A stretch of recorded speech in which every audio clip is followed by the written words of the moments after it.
It's SacTown Movie Buffs TV with your hosts, Kier Stows and Bunny Stewart.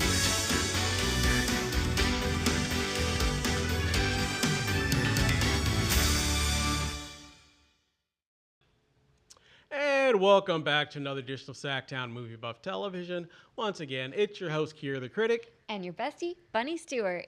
And today in the studio, we have an actress, writer, director, editor, Miss Sherri Z. Heller. How you doing today, Sherri? I'm doing great. Well, thanks so much for being on the show today. I'm looking forward to the conversation.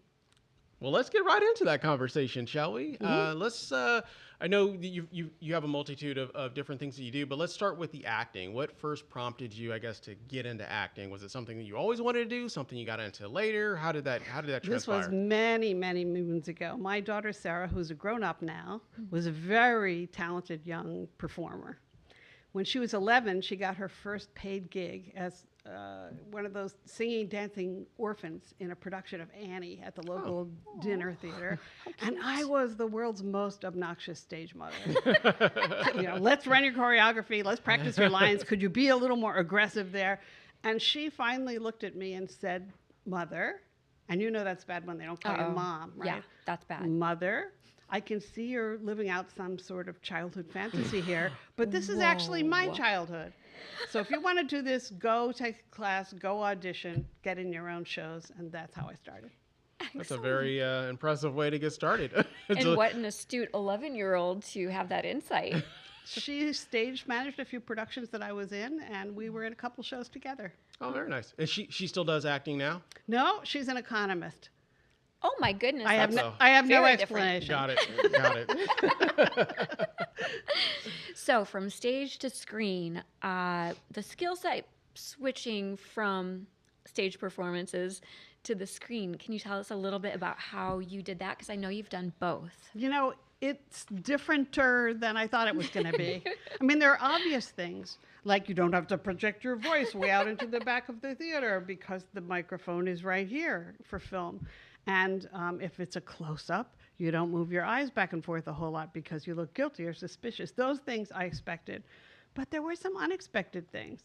So, for example, in stage acting, I concentrate much more on affecting the other actor, letting what he says land on me before I respond, achieving my objective from the other person. Right.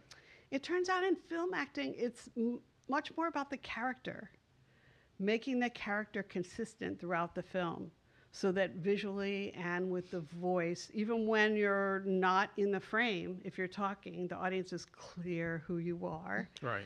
And it turns out that the real conflict isn't with the other character, it's with yourself. Your guilt, your ulterior motives. Right. And the camera can see that in your eyes. Yeah. So it isn't as much how you interact with the other character as how you allow the camera to see the real you inside. Even if the audience can't figure out what you're thinking, they want to know. And so they're drawn into the frame. It turned out, it took me a long time to realize that I was that when I pushed to the other character, I was pushing the audience away. Oh, Makes sense. Interesting way to look at it. I know a lot has to do with micro expressions, like those tiny little things that, people think but will not say, that were to infer from the movies. Exactly. On the other hand, hidden agendas come naturally to me, so that's okay. Well, that rolls right into acting. Everybody's got a hidden agenda. Speaking on acting, as somebody that kind of got into acting, after your daughter, took her turn and then you decided to get into a little bit later in life. Yep.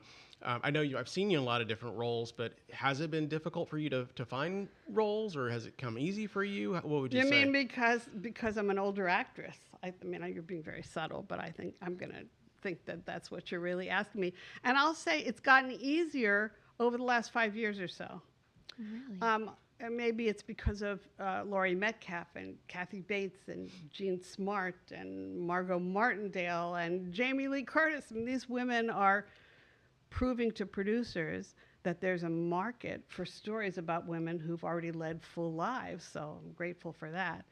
The best investment I ever made in my acting career was buying a white wig. Oh, nice. I get a lot of roles where I play 85-year-olds with Oh. dementia, or the nosy neighbor. And I think it's because you need older characters Right. in the movies, but if somebody was really 85-year-old, It'd be hard to get that person probably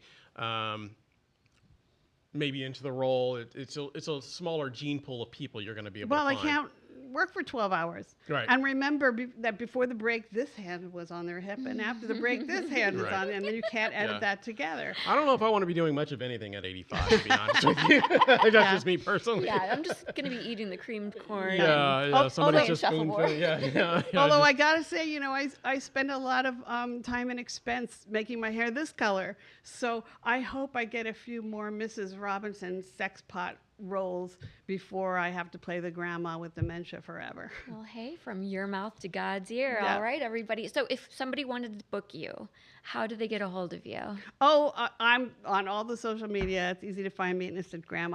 I do have an agent, Johnson Talent Agency, so you could go through them as well. I got to tell you though about one role I had where I did get to play the overaged sex pot. Oh, Before we okay. go away from that, it's in a film called The Last Day of Retrograde, which is available on Apple TV and on Amazon Prime, and that was a blast. It was a complicated story. The decisions my character made affected the outcome, so it wasn't just a one-off. I was throughout the movie. And there is a scene, this is about being an older actress. There is a scene, a chase scene. We're trying to prevent my granddaughter from committing suicide. So it's a serious scene. Wow. Right. And after about the fourth take of running down the alley in the night, I was too old for the shoes they had me on. I was high-heeled sandals. They were killing me. I stopped to take them off. And the director thought it was so funny, he left it in the movie for a moment of comic relief in a very serious film. So I thought you'd like that story. About what it's like to be an older actress. love that. 100%. But she 100%. was definitely the oversexed character in that movie. Well, very nice. Very good That's stuff. fun. Well, that was great. Well, we thank you so much for being on the show with us today. Obviously, I know you have a lot of projects that you're currently involved in. We'll definitely have to have you back on again so we can talk about some of those projects. I know we talked a little bit off camera about some of the editing and things of that nature you're doing, but definitely something that I want to follow up with you on and have you back on the show again. Great. I'm looking forward to that. And tomorrow, I'm going to find out whether my very first film that I wrote, directed, and edited gets accepted into his very first film festival. Well, that would be awesome. It's Definitely a looking red forward- letter day for me. Yeah, definitely looking forward to that. And we'll probably have to have you back on to talk about that film. Ooh, yeah. Great. I would love Definitely. that. Thanks Fingers so much. crossed. Well, thanks so Thank much, you Sherri. So much for Bye-bye. joining us. Well, thank you once again for watching another edition of SacTown Movie Buff Television. We'll be back again soon with another episode. Have a great day.